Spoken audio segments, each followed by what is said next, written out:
Hello, everyone.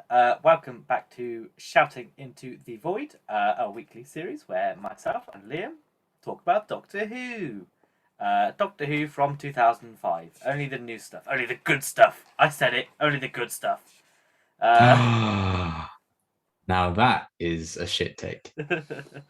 well, there's a reason it got cancelled in the 80s. I mean, Doctor Who will inevitably get cancelled again. I don't know what Oh, you're yeah, talking no, about. I know, you are right. You are right. Either way, I prefer this stuff. And we're talking about the new stuff. Um, we've been going for a year and a half ish now. We've gone through series 1, series 2, series 3, series 4. We're almost at the end of David Tennant's The Specials, which were his additional episodes because he didn't want to do, well, that's what happens a lot in this episode actually. uh, he didn't want to do a full series, so he did some specials, because he wanted to go and play Hamlet. Ugh. He doesn't How love this dare he? show enough. Oh God. Fake Um, fan.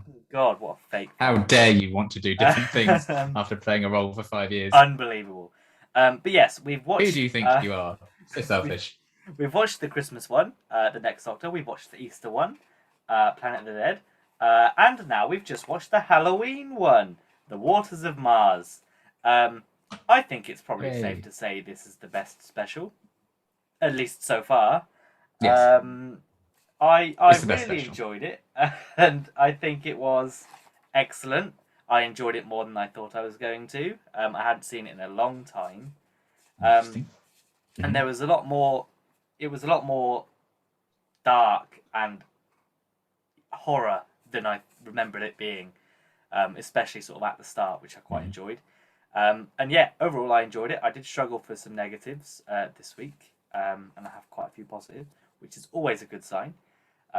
Which also means inevitably we'll spend longer on the negatives because that's just how it goes. It's Um, just the way it is. so, so what did you think overall? I think this is the best episode since Blink. I think it's one of the best episodes of the entire era. Mhm. I bloody loved it. I got the feeling that, oh yeah, this is bloody good. So I was enjoying it anyway. Yeah. But because I'm a greedy bitch, I was like, I'm hungry. I'm gonna get some food now. So I paused the episode and I was like, it's been 25 minutes? No. I thought it must have been like 10 at most. I was like, oh my god, we're nearly halfway through it. Like it just flew by, and that's always a sign of, I think, a good time.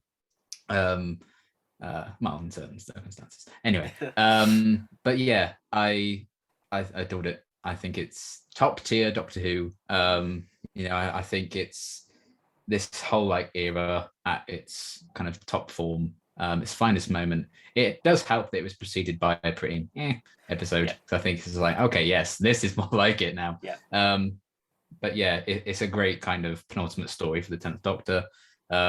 We've got a lot of kind of great settings and locations and setup and characters, villains, all of that jazz. I think it has everything. It's a classic Doctor Who formula. Base Under Siege, which the classic series did a lot. So you have to be very thankful for the classic sure. series Uh for huh. making this formula as popular as it is. Um, hmm and yeah, it's just really bloody good. I think it's one of the best episodes of this entire era. Yeah, I do agree, and I can't really be like, oh, it's so underrated because it's not, because I think everyone agrees that It's it's not at all. No. it's like one of the best episodes. But I've never sort of paid it too much attention, so I guess for me, I've underrated it previously. I don't know why. You I fake think fan. I know. I just never gave it much thought. But coming back to it, yeah, I really enjoyed it. Um, as you mentioned, it sort of flew by. There's a lot of things that I like in there that it sort of sets up and alludes It to. has a great flow to it. What are you on about? What a great episode this was. Oh God, we're gonna be flooded by puns. We won't get too deep oh, into it. oh God, right, okay. Anyway, See you um, next week. yeah, bye. We're done here. Uh, We're done here. this show normally works with three positives and three negatives from both of us. As I sort of mentioned earlier, I do have a few additionals for both.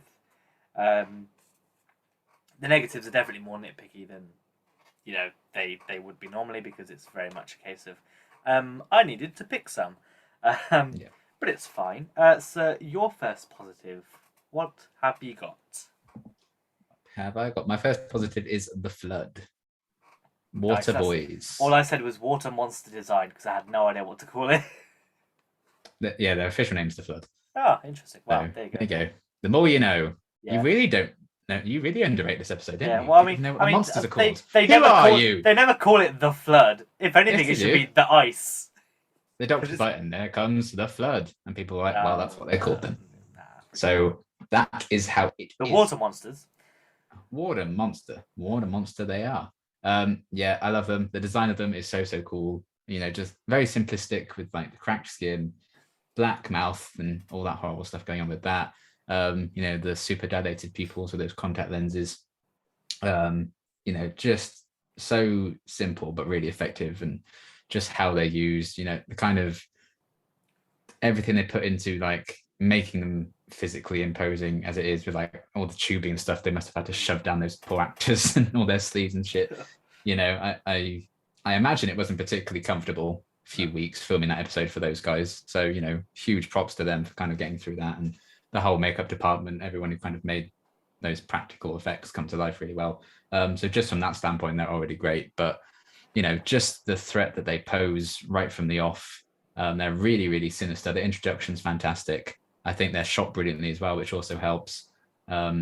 Yes, they're, you know, evil plan's basic bitch, but I think, you know, they still warrant being so well regarded, I think, just because of how they are executed, outside of, you know, just what their plan might be. You know, you really feel the stakes with them. They're not stingrays, so that's also a big positive. But yeah, I think they're one of the best original villains of like the David Tennant era of the show. And I'm glad that they've never come back. Certainly not in live action anyway. I don't know if they've been in comics and shit. Probably Almost definitely. They almost definitely certainly, because they have to milk something that's been Yep. successful. But yeah, I think they're such a neat idea. Basically, Doctor Who just needs to do more creatures that come from Mars, because we've had Ice Warriors and the Flood, and they've both been kind of classic. So yeah, I think they're fantastic. One of the best original villains, probably of the new series altogether, but certainly of this era. Yeah, I definitely agree. They're my second positive overall, and I just think that they look horrifying. I think is the best way to put it. You know, when the first two transform, the way they're sort of shot blurred in the background, I think is very well done. When the Doctor and Adelaide round the corner and they're sort of one's kneeling and he's being turned, I'm like, that's horrifying as well. Yeah, torchlight on them as well. So. It's very much like they're very much zombies. I get that feeling. It's very much the sort of the fast zombie episode. You know, we've had zombies before with the Empty Child, but they're very much your cliche, shambling Shaun of the Dead, can't do much zombies. Whereas these ones felt very much the fast boys that are if anything, more horrifying than your normal zombies. And yeah, you mentioned the sort of, you know, their plan's basic, but I think that's mainly because the episode isn't necessarily about, oh my god, there's this alien invasion that we need to stop. It's more about it's the character Doctor making the decision to save them. That's why it's not in my negatives. Yes, exactly. And I think that's fair, and it's a suitable villain for that. You could bring them back, but you know, maybe you could do a short story where a team go and try and find out what happened and whatever, and you know, something goes wrong again. Maybe that could work better in comic form, or as a short story where you could do it maybe a little bit more alien-esque, where it's dark and they're being hunted by the flood, or that kind of thing.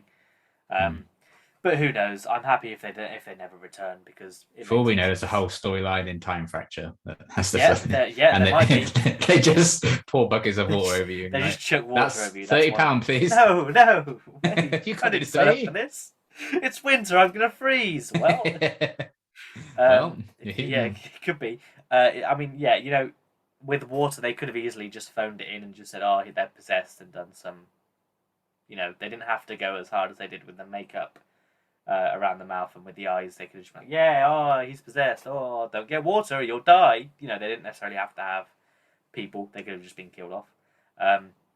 So I think it works really well. And I'm again, an underrated villain. I think for me, they're not a villain that I always think of if I'm thinking of unique and original villains, which is probably unfair on them, but because they are very good. So yeah, maybe I just need to reevaluate my life choices. I agree. Yeah. Understandable. So what is your second positive? My second, what is it? Oh yeah. Now, I've gone for the feeling of dread throughout the entire episode. To be fair, I have gone the tension. So yeah, that's basically what it is. It gives me same vibes as Infinity War. Like this isn't going to end well, and you have that sense throughout the entire film. And I'm like, oh shit, but you still really enjoy it anyway, and it's still like fantastic. And it's a similar vibe with this, I think. So Waters of Mars did walk, so Infinity War can run. Yep, definitely. So yeah, there's that.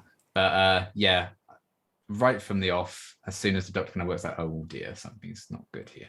And when the doctor's like, oh, I can't help, then shit's serious. Little do we know, he has a surprise in store for us later. But yeah, there's something about the feeling of the episode and almost the hopelessness of it that kind of draws you in. It's like if they're doing a story where all hope is lost and there's nothing that can be done, why are we watching it? And I think that kind of keeps you watching and that intrigues you. And then obviously all of the stuff kicks off at the end and you're like, oh damn, that's where they went with it. So yeah, I really like that kind of melancholy feeling throughout, and when shit really hits the fan with it and all of it's going wrong, it's like they can't win this really, and not all of them do, Most of them don't, but yeah, I think it continues all the way into what Adelaide kind of does at the end as well. There's no real escape from that for the entire episode, and over that already sense of dread is like the overlingering thing with the doctor and his impending death and him kind of starting to be a bit concerned about that whole deal. So there's just so much of that kind of right from the off, and I think it gets the tone of that exactly right. And yeah, it's a super effective way of kind of drawing me into the episode. And it's 62 minutes long, and you really don't feel that. And I think this is kind of a key aspect of why the story itself is just so kind of Moorish, and it really draws you in. And I think that kind of sense of dread throughout is one of the main factors. And I think that's really hard to maintain for 62 minutes, but I think they do it kind of flawlessly. So I thought that should be applauded. Yep, that's fair. The tension is sort of my third positive as well. It's very much like you're watching a film that you know the ending to, and you're just sort of expecting it to come. Except, I mean, when you first watch this, you don't necessarily know, but watching it on repeat, you're still like, oh my god, they're all going to die. Oh dear. And then you kind of think, oh, maybe, even I'm thinking, oh, maybe they're all going to get out of it. It helps that I couldn't really remember who did actually die in the end. All right, yeah. And who sort of stayed alive. I thought the guy that did the gadget robot, I thought he lived. But it was the other, it was the other skinny brunette man that, that survived instead.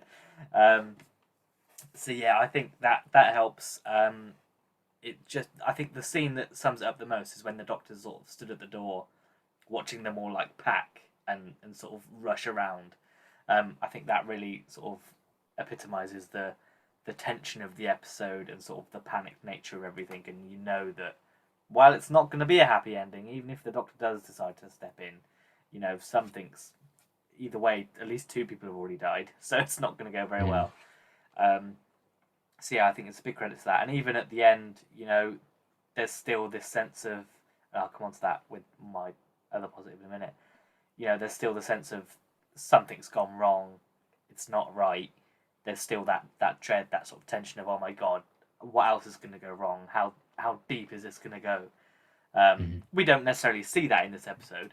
That's left for extended media in 10, 20 years' time. Yes, there's simply no time to explore it. No.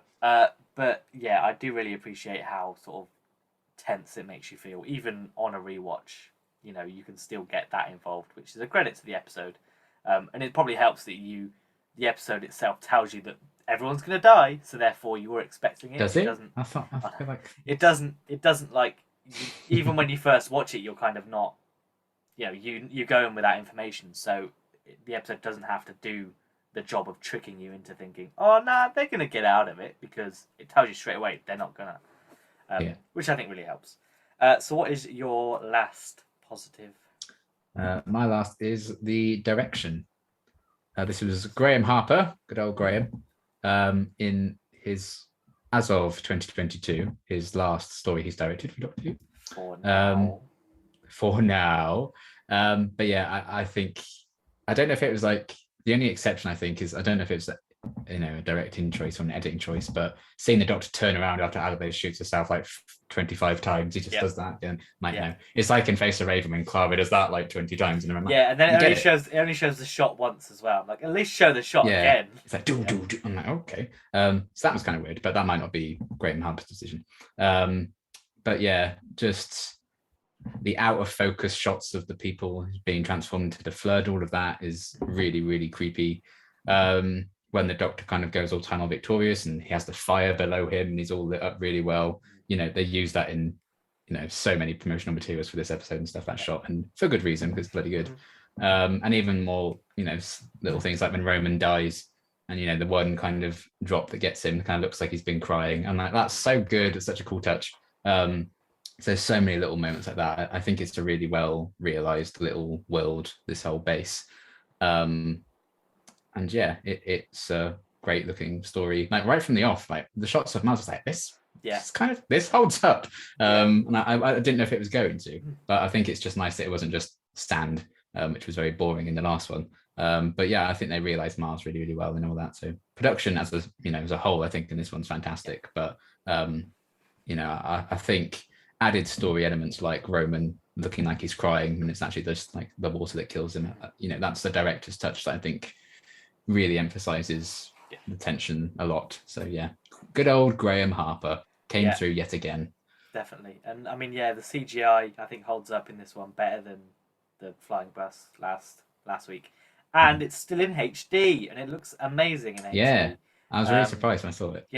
You'd think Planet of the Dead, big nice desert in Dubai. I don't think that necessarily showcased the HD very well, but this one, especially with the monsters and the cracked like lips and everything, for that being in high definition is horrible, but it looks great. This whole episode I think is very. I can't believe they actually went to Mars. Unbelievable! Oh, can't believe they went to a desert and then put a red tint over it. Why do they hype up the whole Dubai thing? Probably not even a desert. It's just a quarry, isn't it, in Wales? I swear they went to shots and then they went red lens. Absolutely, yeah, that's absolutely what they did. Oh, but never mind. So my sort of, although it's my coming up third, my first positive, is the whole third act / Time Lord Victorious stuff, because I'm a sucker for this kind of thing. I think we've discussed it before. Every time the Doctor goes, bad, evil, off the deep end, I think it's great. I enjoy seeing the sort of darker side to him, the sort of realization that, fuck it, why am I still playing by these rules? Nobody else here is. I'm the only one in my race alive. I can control time. Who the heck's gonna stop me? Part of me is surprised it's taken him this long to realize that. Because he has been, by himself for at least a good. Well, I mean, to be fair, it's probably only been 5 years at this point. Let's be honest, with how the Russell's era goes, they don't really jump around in like decades and stuff. I actually think in terms of like life, David Tennant's Doctor's actually got one of the shortest lifespans of how long. Yeah, other than maybe Chris Ruxton, which probably has like a year. But, yeah. David Tennant's probably got probably the length of his series, 4 or 5 years. And then you look at Matt Smith, who's like, oh yeah, I'm now 1,500. It's like, oh, okay then. Yeah, and then he's on space for spin-offs. Trenzalore for another 300 years. Yeah, Peter Capaldi's like 2 billion years old. And exactly. So my goodness. What's their secret? Dermatologists hate them. So he definitely, I think it's the natural progression for this character at this point as well, to sort of realise, hey, I'm tired of playing by the rules that's not being governed anymore. There's no point. I've already killed a whole town of people to try and stop them. Whereas, I could have just saved everyone. Who's going to stop me? And I like the fact that it's the argument that time is trying to fight against him, even if time is currently stuck in a prison on is a planet. Two cannon doesn't exist. Oh yeah, you're right. It's just very good, and I do wish there was more of it on screen. I know we've recently. I think that's what lets it down for me. Yes, I know we've had the Time of Victoria's books and comics recently, and they are good books. I will give them that. It does play more into this, and it plays more into the Doctor being like, I'm going to save people and stop people dying, which is in this one. And I think in this one particular, even the fact that he just unlocks Adelaide's door is like a threat. She sees it as, if he can do that, he can go anywhere and do anything. He could do literally whatever he wanted, and there's no one to stop him. I don't think necessarily the reveal of the Ood be like, "Hi," is enough for the Doctor to be like, "Oh my god, I've ruined my life." Because I don't really know, but I still really enjoy sort of the fuck it, I'm doing what I want to do now. I'm fed up of trying to. I think that's a really great place to leave him. From writing standpoint, knowing they're bringing the Time Lords back in the next one. I think that's a cool thing to do. And I mean, I know they've done the Time Lord Victorious thing now, but there is still plenty of space if they wanted to do more to have this Doctor go sort of, crazy for a little while. I know he's the villain of the 60th, of course. Well, he could be. I mean, but I know the 50th comes after this, so he's kind of a little bit more relaxed there. I think he's not necessarily too much, whatever, but that's what that is. Yeah, I just really like it. I just really like the I'm doing what I want. It's heroic and menacing at the same time. It really sort of showcases how powerful the Doctor could be if he chose to go down that role. The difference between him and the villains is just motive at this point. If he wanted to stop all crime ever, if he wanted to make sure people no longer did bad things, how far would he go to do that? Would he kill whole civilizations to make sure that they didn't? It's the whole. Is he going to do a genocide again? Yep. According to the books, he does. So, yay! Oh dear.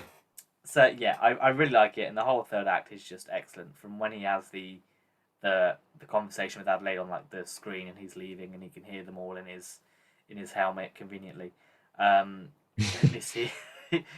that moment, all the way through to him being like, "No, I'm not going to my death. I'm running away from it, and I'm going to do what I want to do. Thanks." I think is just excellent, and it completely makes sense for the character. And David does a very good job of sort of showcasing that turn and that sort of horror, I guess. Yeah, my additional positive was David Tennant.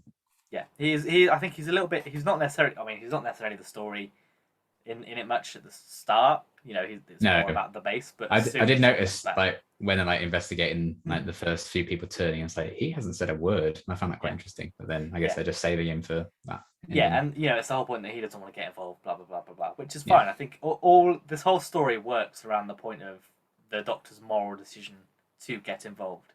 It plays into the Pompeii thing that we had last series. It plays into a couple of things we've seen, and I think it helps really well. Although one of the things that it plays into maybe not so much, but we'll go on to that. So have you got any other additional positives you want to mention? Let's see.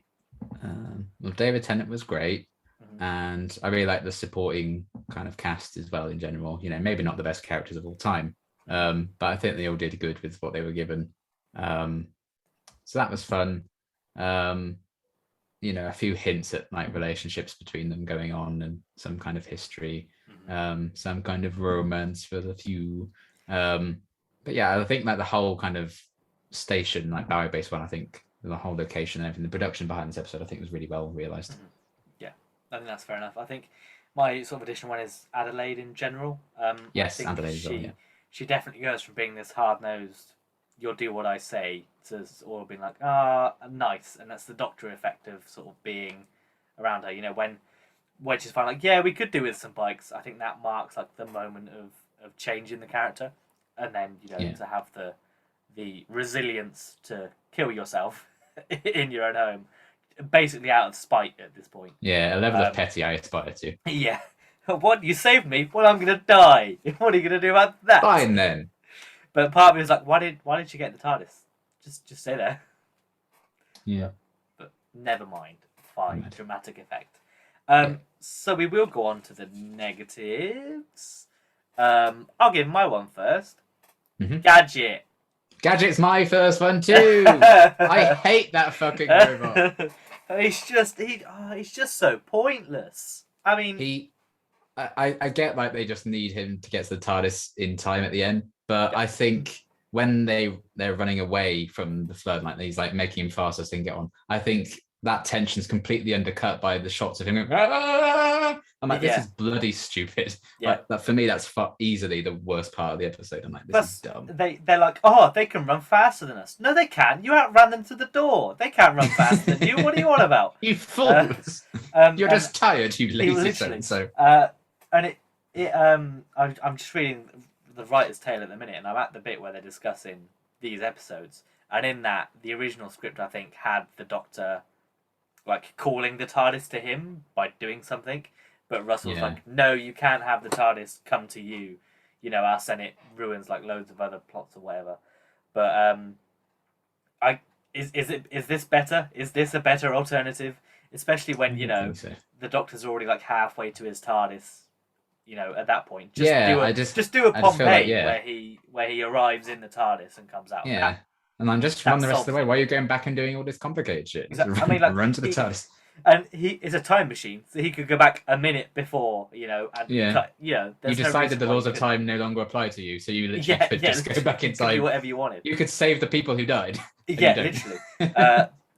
He just didn't like him. He just did not like them. Did not like him. But yeah, I just think he's unnecessary. I mean, the design's cool. I like how it's a practical robot. But it's just unnecessary. You don't really need him. I know it's more to add in, I think, a bit of humor that the episode definitely doesn't have. Because it's not an episode that needs comedy. There are some nice moments in it. The humor they try with it, I just don't think works with the rest of the tone. Like, I think the bike gag works, but that's like a character-driven thing. But this is just funny robot. It would have made more sense if they hadn't already used the robot to ride everywhere. They could just keep doing that. Yeah, and the like cliffhangers that cuts the title was when he's like, I'm like, this is laughable. I'm like, what is this? But like, I was like, there's the fact he's got this really serious face at this dumb robot. It's like, because it had a gun, that's why. But that would have been slightly better, if we hadn't already been intercut with the humans. If we'd just seen the base and then the robots got him, I'm like, oh, that's better. But we already know the humans are there, and they're like quite fun because they do the no trespassing sign. It's not. We know it's not a serious thing, and then he's only going to be at the base with the gun in his face anyway. So what difference does it make? Yeah, I just don't think Gadget was necessary. Have you got any other thoughts on Gadget? Just dumb. He's not K9, is he? Let's be frank. And when they reference K9 as well, it's like, don't reference a better thing in your thing. Yeah, that's not. Yeah, criticizing it in that way doesn't remove the criticism. It's just, it feels like it was put in for a toy that didn't happen. That's what it feels like to me. I think it was just put in so that they had a thing to go to the TARDIS. Yeah, basically. I'm just like, have him nugget, or just like one of those little things that people ride around. You could have come up with something. Yeah. A tricycle. A Segway. Is that what you meant? But they did Segways in Runaway Bride, so they couldn't do that again. Oh yeah, because that worked so well. That was really funny in Runaway Bride. And Segways would be heavier than bikes to take to Mars. So. Of course, yeah. I mean, they didn't have any of it. You take birds, but not bikes. Yeah, take a big ass dumb robot, but not bikes. Fine. No, obviously. But yes, Gadget. What waste of space? Probably the only thing that really lets the episode down for me, I think, is him. I agree. So nitpicks now. You mentioned it earlier, but I think a couple of the side characters need a bit more development. Not necessarily the people themselves, but more their relationships, specifically Adelaide and Ed. He says that she's never forgiven him. About what, Ed? What? Hello? Yeah, so, I'm kind of in two minds about that, because it would be good to know, but I'm also I quite like not knowing. I like that we're dropped in, and it's it doesn't get that, and we're sort of just dropped into this already established world. But at the same time, I don't like it, because I don't like it. If they'd already released when they were doing in series 2, the little shorts beforehand or something like that, if they were doing those and there was a bit more information there, I think they did do one for this, didn't they? But it was like a news clip or something like that. I don't know. So if they'd have done something like that, who knows? And I mean, as we've sort of joked about, if this ever gets made into a Target novel, we'll almost definitely get what that is. He's a serial killer. Yeah, probably. She walked on him shagging someone. Gadget. Okay, yeah, maybe. Could forgive me, Gadget. But yeah, so if it ever comes to a Target novelization, we'll probably find out. But it's just because she's so mean to him at the start as well. When he's like, "Oh yeah, I was just telling him, like, you idiot, you did this. I can't believe you did this." I'm like, "Leave him alone. He was just telling him to stop." Better of you, Ed. Yeah. I mean, other than that, we don't really see much interaction to that level between the other characters, so I can kind of let it slide because there's no "I loved you" kind of thing where they could have easily done something like that. So I think that's fine. But yeah, I needed just a nitpick, and I just wish we had more of that because they don't really have that much screen time together normally. When they do, it's a case of go and do this. Oh, you left your post. I'm warning you. Goodbye, and then he dies. So yeah, like sorry, Roman, but cut you and Gadget out. Yeah, give some of that screen time to someone else. Well, yeah, and it could have been at least like the woman who's like watching the video of her daughters or whatever she's dying. At least she gets that sad moment when she's out. Yeah, and we get the moment with the other guy and his brother who bought the car. Gay, his gay brother, gay. Gay in my Doctor Who, climate change in my politics in my Doctor. Oh, this episode has it all, doesn't it? Who knew? I can't believe it's so woke. Who knew there could be wokeness in my Doctor Who in 2000? In one of the best episodes of this era of Doctor Who. But yeah, there's those moments where we have video calls with a couple of the characters, which I think are quite nice, and they're fine. That's good. That adds a little bit of depth to the characters. But we don't get that really for the guy that has Gadget. We just like, oh, I did a thing with a robot. Okay. Ed doesn't really have anything except for the hints towards Adelaide. Adelaide has the bit where it like cuts out even though it's a recording. I'm like, it's a recording. Surely they could. What? That doesn't make sense. But either way, there are little bits there. Whereas I just think that there just needed to be that bit where they connected the two, and a bit more. Poor Gemma, another A-list actor now who gets very minimal. I know, it is crazy where people get their starts. But... Oh God, who would have guessed, eh? But yeah, needs a little bit more development. But again, it's nothing. It doesn't ruin the episode for me. It was just a line that I went, "Huh, that's strange," and then moved on from. So what's your next negative? Negative. Oh yes, the Dalek appearance. Yes, that's sort of my additional one. I think it's incredibly forced. You don't need it. Adelaide could just be a captain because she is. And then we could have just developed other captains anyway, because it's a very long scene to explain all of this. It just was like, oh, remember this. And yeah, I don't like that. And like, it's so un-Dalek to spare her. Yes. And if it knew like she was destined to die in this other place, that makes no sense because their plan at that time was to kill everything in the universe. Yep. So it's like, well, I guess we don't succeed. Never mind. Yeah. But like, that makes no sense whatsoever. So it's just there to get a Dalek in there, I guess, isn't it? Yeah, and that just continues the rumors of like we need a Dalek appearance in every year or whatever. But 2016 didn't have a Dalek. It was just the Return of Doctor Mysterio. So I don't know what's going on anymore. Yeah. But yeah, it's incredibly forced in. I can deal with it, whatever. But it just kind of goes against everything a Dalek is. Yeah. Which ain't great, I would say. But there you go. It is what it is. I 100% agree. It's my additional one. I more have the issue with the Dalek leaving Adelaide than the appearance. I like the fact that she was there for the Stolen Earth and that inspired her. I think that's a really cool way of sort of connecting, the universe sort of together as a whole. Mm-hmm. I like that this horrifying event inspired people to do more and adventure more. I quite like that sort of thing.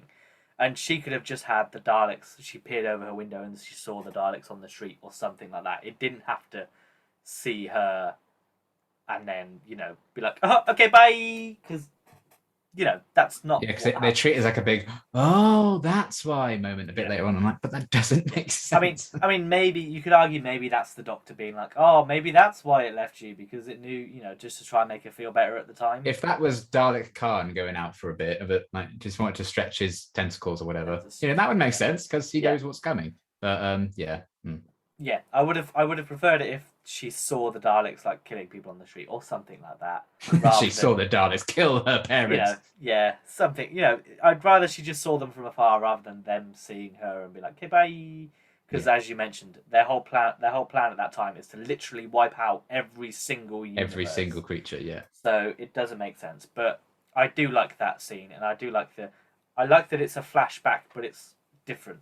I'd rather that than just we see flashbacks from the episode. Died 2059. Yeah. Died 2059 for every single character. I mean, but at least died on Mars. Died on Earth. You could pause it and be like, "Oh, hey, that," and get some context and stuff. I don't mind them too much. Who has the time? I know. It's 62 minutes. I don't have the time. I almost went back and read the last ones at the end where it was like she died, and then here's what the people think. I was like, I can't be bothered to go. I love to just be like, no one's ever going to read this nonsense. Yeah, it's just that's just the Latin that they just use as like holding. In the end of time, part 2. Is it, no, no, wait, spoiled it myself. That'd be great. They just drop spoilers in it like that. Suckers. Oh, could you imagine? It's what you get hunting for Easter eggs. But yeah, I do agree that the main issue for me there is that the Daleks wouldn't leave her alone. So my final actual negative is why do they there's so many shots of them running down that corridor. There is, yeah. You don't need that many. It's similar to your when he turns around one, but it's just legs. I just don't care. You can show me. There's a lot of shots of legs. You can show me running. Like Jadoon. Well, yeah, exactly. I mean, at least with the Jadoon, they're big, bulky costumes. You want to get your money's worth. But these are literally just human legs. Mm-hmm. And it's like you can show me the Doctor and Adelaide running, fine. Then you can show me the monster running behind them, fine. That's all I need. I don't need then cut to their legs and then cut to the face and then cut back to the legs and then cut. I don't need that. And I guess. Come on, you're 2 minutes over already. You're only supposed to be 60 minutes. You can cut 2 minutes of running out. It's fine. Especially because then it'll zoom out to an overshot and it will show the big corridor where they're running from, and then it'll show them get to the door. I'm like, you don't need all this. I get that they're running down a big corridor. I can see the big corridor. But yeah, that's just a nitpick. It does it a couple of times, but we just needed one of them to go, keep running. Yeah, and then almost. It would have been complete. Oh, they're behind us. They're running. They're chasing us, obviously. But no, Adelaide is more is smarter than good. That. Is well written. Yes, exactly. But yeah, what's your final negative? Oh yeah. Speaking of Adelaide being well written, I get it's just time frame and stuff. I feel like how adamant she is that she's not going to die and stuff. I feel like she just accepts it way too quickly. By the time the Doctor makes his turn, she's just like, no. Guess I'm gonna blow and don't be this. Launch a nuclear bomb. Yeah, I'm like literally 2 minutes ago. You're like, no, I won't die. I won't die. So I just feel like it's just a flick of a switch. She's like, well, guess we're all gonna die, and that's that.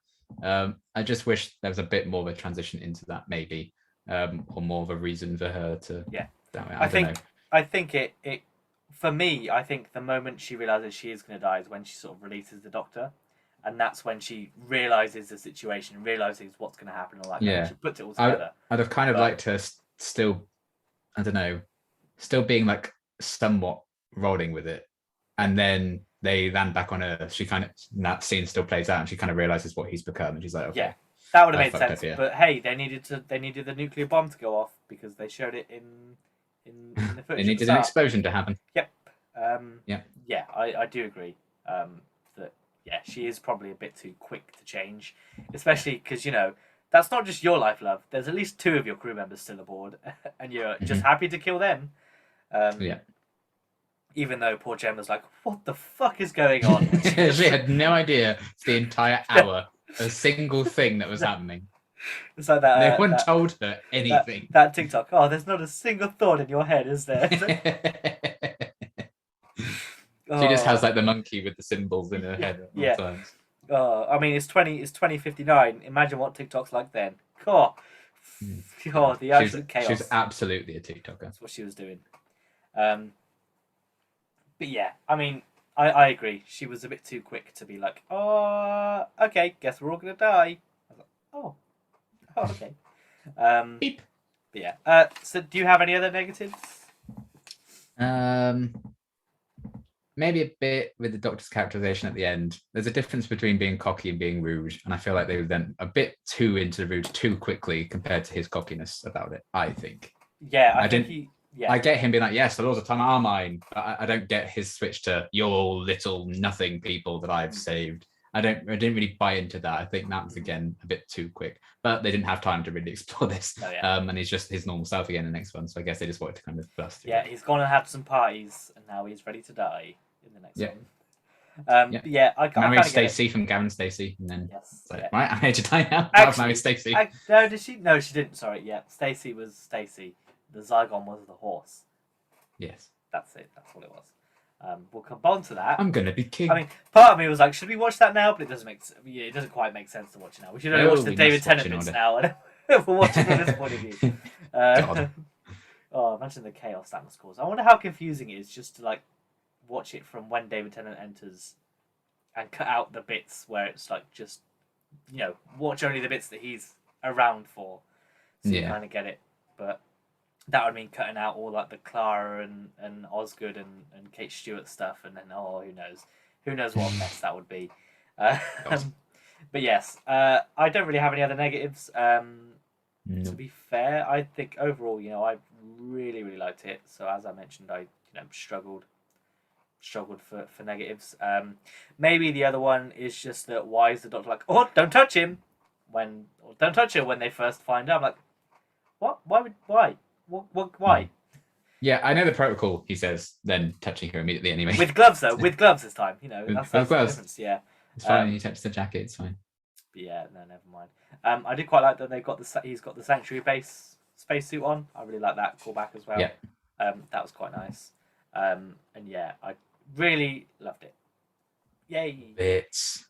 So before we rate the episode, have you got some fun facts? Oh, heck I do. Oh, lovely. Right, okay.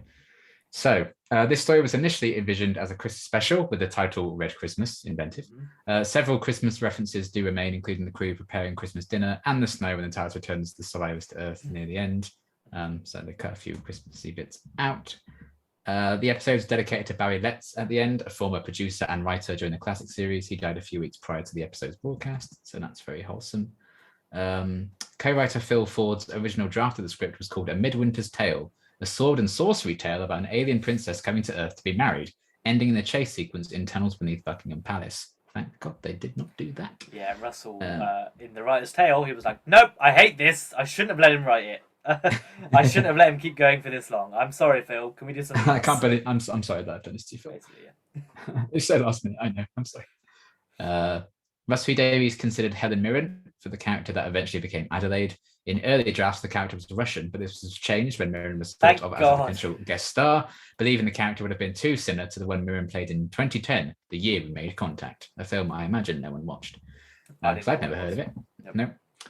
In a deleted scene, the Doctor suggested the Ice Warriors were unable to defeat the Flood and fled the home planet, properly explaining their absence. There's just a bit more kind of depth into their explanation than we got in the final episode. Even though about five series' time, they're like, oh, guess what? Oh, wow, no, actually, this is set way later than that. Yeah, because it's like like a cavalry, isn't it, on Mars? Yeah, so timeline still makes sense. We haven't really watched that in a while, but yes, I did mention in my notes, so like, need more Ice Warrior references, and then about 2 minutes later, they're like, oh, the Ice Warriors must have frozen. I was like, there we go. There we go. Tick that off. Yeah. So yes, there was that.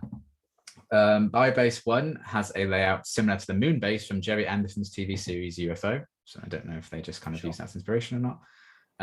And the name Base 1 is a reference to David Bowie and his song Life on Mars. A TV show of the same name also starred John Sim, who played the Master. Very good. Returns the Master next week. It's excellent. Yeah. Very interesting end, but Yes. Go and give it a watch. The spin-off is also very good, as is Trash. Yes, I'm yet to see. Starring Kara Braxos lady from Time Heist.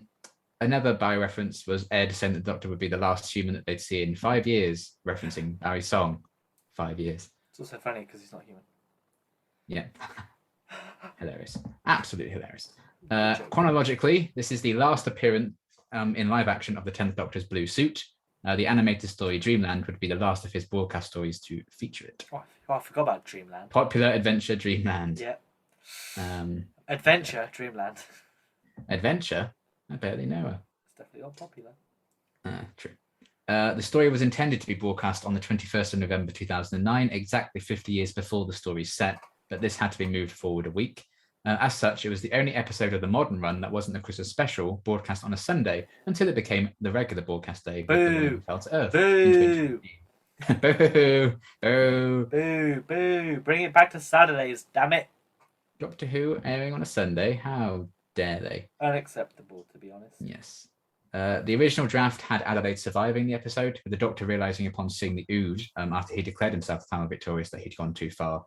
Russell T Davies realized Adelaide had to commit suicide to ensure the Doctor stopped going down a more destructive path, and producer Julie Gardner agreed. But then I guess Time of Victorious ignored that. They were like, we need money, what can we do? Genocide, go! So yeah, this is to date the final story directed by Doctor Who veteran director Graham Harper, as I mentioned earlier on, and what a way to bow out. So there you go. Bowie base one now. That didn't work. Bowie based out. Bowie based out. It doesn't matter. Andy Stone, the first character to be turned into the Flood, had his name taken from a character in Terry Nation's The Dalek book. So there you go. Laziness. Can't even name a character. Unbelievable. It's just plagiarism at this point. Maybe that's where they also like, oh, we could put a Dalek in this. They're reading the Dalek book. But Andy Stone, it all makes sense now. It all comes together now. Phil Ford envisioned Mars and Biobase 1 to be a high-tech facility, with the crew terraforming the planet and flying great distances between outposts, but Russell T Davies convinced him to go in the exact opposite direction, probably because he knew the budget. He has access to that. Again, that's something they're talking about in the book at the minute, and basically they were like, no, it doesn't make sense for this to be like in the far future. We want this to be the first one, and it needs to be gritty and real. It's like, Biobase 1, Phil! Fool! Even though it's 2059, but still. Gadget was inspired by Wally, and what a pale imitation it is. It was originally envisioned as being clunky yet lovable, but later went mad and became a threat to the Doctor. This aspect of the character was later dropped. So anything interesting about Gadget was dropped. So that's good. Russ T Davies originally had an idea in which the Earth is frozen in time due to an alien presence. Much of the action would be based around a hotel, which would suddenly be empty except for one human who would become the Doctor's temporary companion for the episode.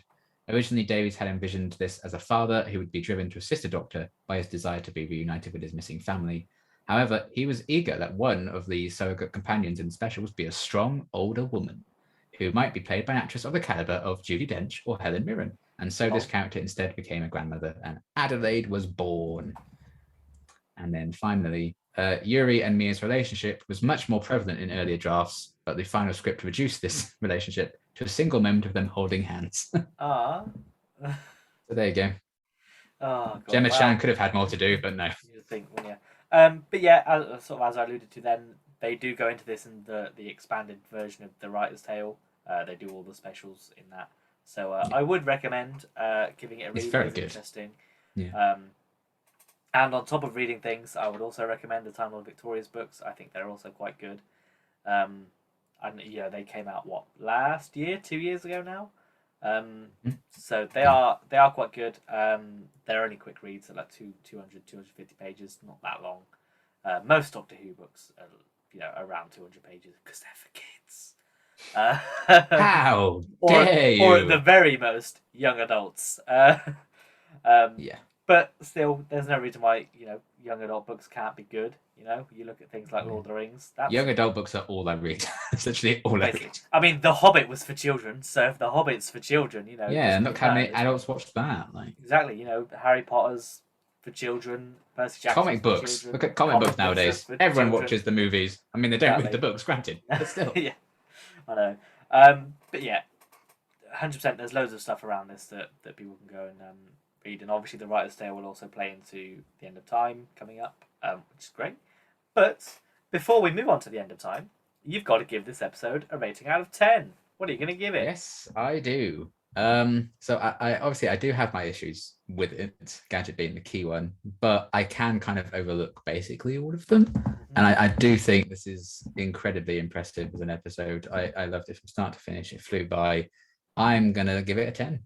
Ooh, have you ever given a 10 before? Only ever to blink. So that's the Oh, second time ever. very nice. I'm close. I'm a 9.5. Because What a way to make a living. while I enjoyed it and I really, really liked it, it's not my favorite episode. I guess. Boo him. Dislike. No, Boomtown is the one.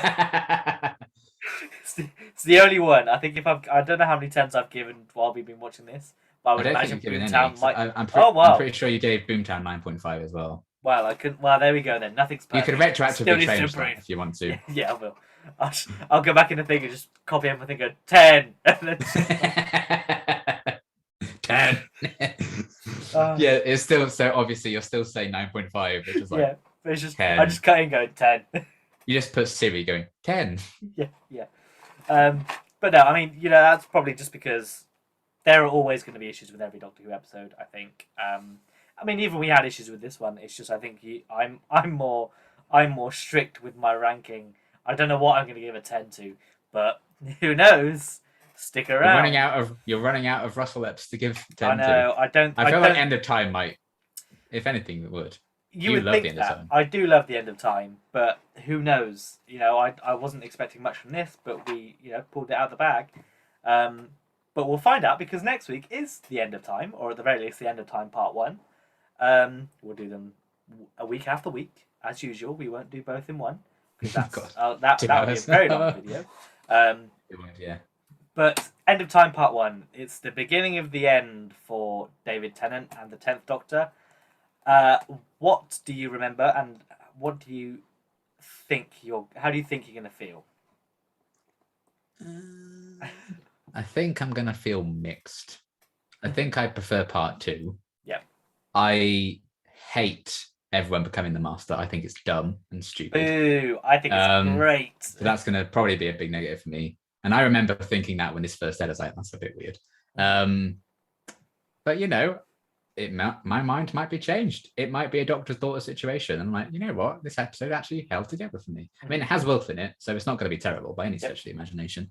And yeah, I'm wondering that how do they fill this first hour? What happens? I know the Master eats people and eats burgers and eats chicken. Yep. I know we have Josh. He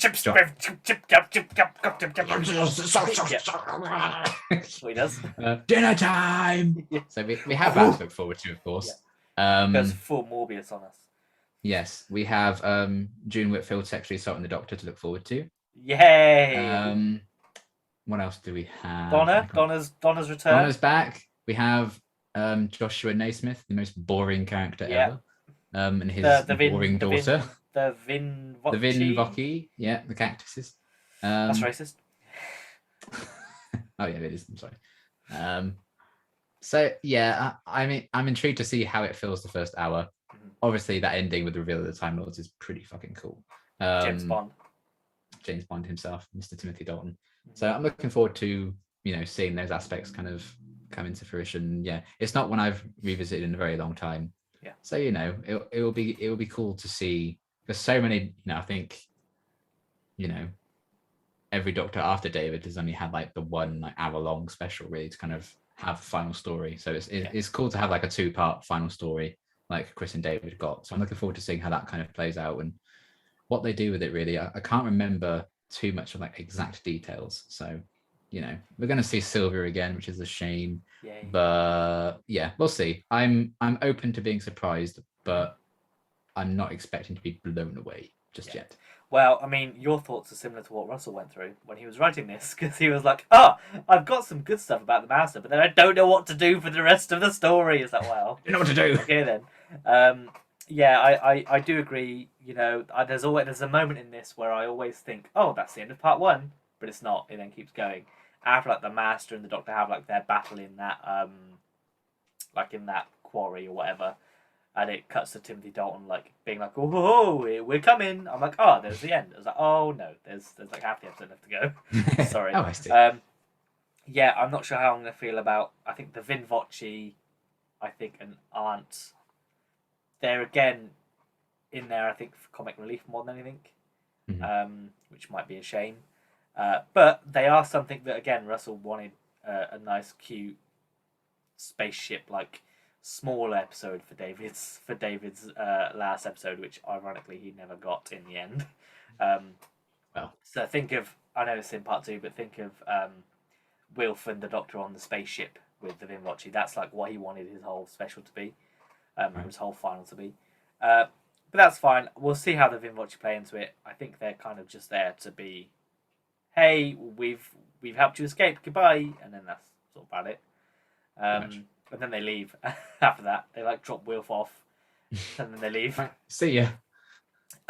Yeah, and then obviously John Sim's back. I think he's great whenever he appears. See how we feel about this one, especially with his glowing head. Skeleton Boy. We'll see how well that holds up. I'm very intrigued to see how I feel about the Master in this one, because I remember hating what they did with the Master in the End of Time. Yeah. I quite liked it. I'm intrigued. I loved the Monster Invasion card of him with the skeleton face, because it was a rare one. Yes. But yeah, we will see. So he's fantastic. So, it might unlock something in me when I see him eating chicken. And I'm like, you know what? This is a good story. Okay then. Yeah, we'll see how it goes. That's next week, part 1. Then we'll be on part 2, obviously. In the meantime, after this episode goes out, the next day will be new Doctor Who. We're actually gonna have new episodes to talk about. Yeah. It's coming up soon. Legend of the Sea Devils. That's coming out the day after this. The day after I upload this, new Doctor Who. So myself and Liam will obviously we'll have a live reaction up on Liam's channel. Probably the later the day it releases, if not on the Monday, depending on how you go with the copyright claims. Depending on how nice the BBC have been. They were very nice recently. Even the Daleks, I had no issues. So fingers crossed. Nice. Let's hope it stays that way. Smash cut to them taking. Yeah. It's gonna be gone now. I've lost everything. I'm going to work with Oz. Goodbye. See you later. Well, I'm getting another job now. But yeah, so we'll have obviously a live reaction on Liam's channel, and then we'll be back on this one to sort of discuss it a little bit further. Maybe discuss what the future is for Doctor Who. We want to do sort of more discussion-y type things now that we're approaching the end of Jodie's run, and with the imminent return of Russell and what that could mean for the show. Because both of us sort of are in agreement that it's not going to be like his first run. I can't imagine it being exactly the same. No. To the sad for some people, sad for those that are like, oh yeah, it's going to be so good again. As Waters of Mars has proven, there's wokeness already in Russell stuff from 2009. That's not going to go away. And nor should it, to be fair. But no. Anyway, that's something else we can discuss in the future. So we'll have this episode out now as you're watching it. Later in the week, new episode to talk about. And then next week we'll be back with the End of Time, and then we'll just go from there. Who knows what could happen in the following weeks? But that's it from us now, and we'll see you in a few days. Goodbye. Bye.